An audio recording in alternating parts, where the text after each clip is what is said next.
स्वागत है आपका। ब्रेक के बाद आप देख रहे हैं हमारी खास पेशकश और कितनी तबाही। उत्तराखंड के गढ़वाल मंडल में जहां कुदरत का कहर टूटा, तो ये सिलसिला कुमाऊं मंडल तक जा पहुंचा, जहां ये बात सामने आई कि कुमाऊं मंडल में आई आपदा की असली वजह मिलम ग्लेशियर के टूटने को माना जा रहा है। और अब भी भारतीय सेना के जवान अपनी जान को हथेली पे रखकर यहां के क्षेत्रवासियों को सुरक्षित स्थानों पर लाने का काम कर रहे हैं।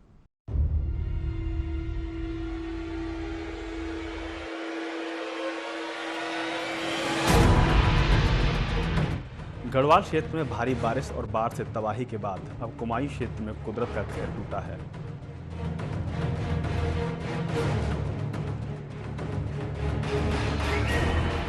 पिथौरागढ़ जिले के मुंशियारी क्षेत्र में बुधवार की सुबह मिलन ग्लेशियर टूटने से आईटीबीपी जवान समेत 3 लोगों की मौत हो गई और 4 अमेरिकन समेत 18 पर्यटक फंस गए। इसके साथ ही गौरी नदी पर बने 6 पुल, 2 होटल और निजी गेस्ट हाउस भी जमीजोद हो गए।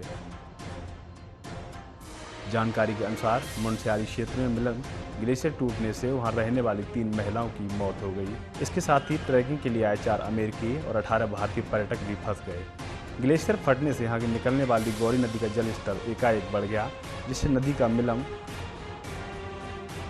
गुरफू, कतौली, ब्यूरानी, बुगडियार टोला के पुल बह गए। उधर जोहार घाटी के रालम, नागनीधुरा, तौला, गुरफू में घूमने आए सैकड़ों लोग फंस गए। उधर धारचूला के मदकोट गांव में शेष बचे 13 मकान भी जमीजोद हो गए।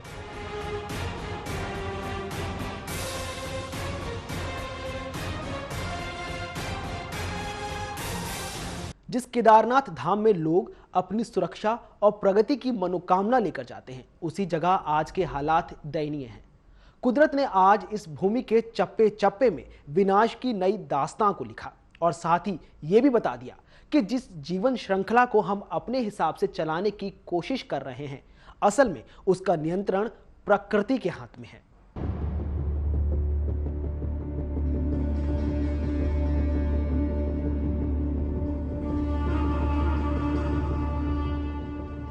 उत्तराखंड में कुदरत की तबाही के बाद अब धीरे धीरे वहां का दर्दनाक मंजर सामने आने लगा है।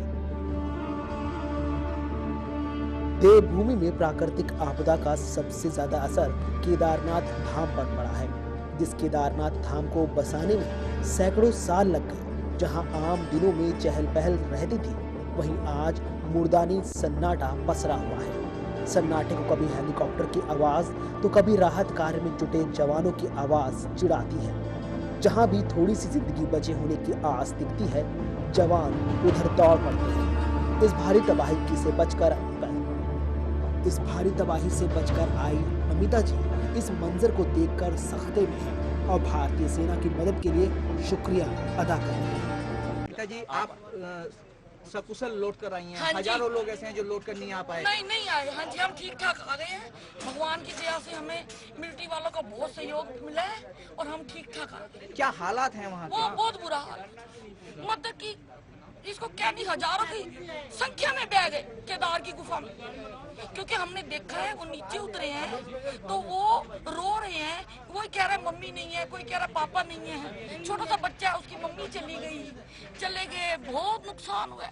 कह रहे हैं सिर्फ गुफा है, भगवान का शिवाला, बाकी सब दुकान सब है। जो लोग वहाँ से वापस आ रहे थे, आपसे उनकी बात हुई? आप कितने समय तक वहाँ फंसे रहे और क्या किसी ने कोई मदद करने की कोशिश की आपकी? हाँ, तो बोल तो रहे मिलिट्री जा रहे हैं। नहीं, इससे पहले मिलिट्री।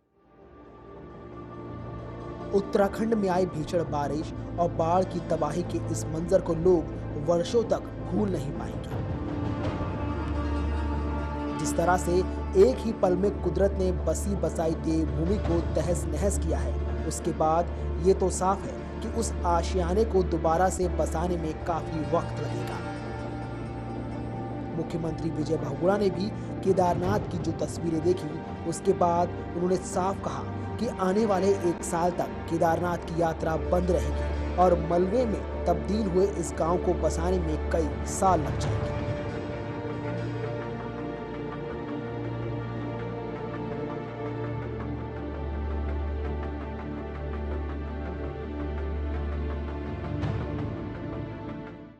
जहां देखो हर तरफ तबाही, जो प्रकृति की नाराजगी को साफ जाहिर कर रही है और साथ ही ये चेतावनी दे रही है कि अगर अब भी मानव जाति विकास के नाम पर और प्रकृति का विनाश करेगा तो मंजर और भयानक होगा।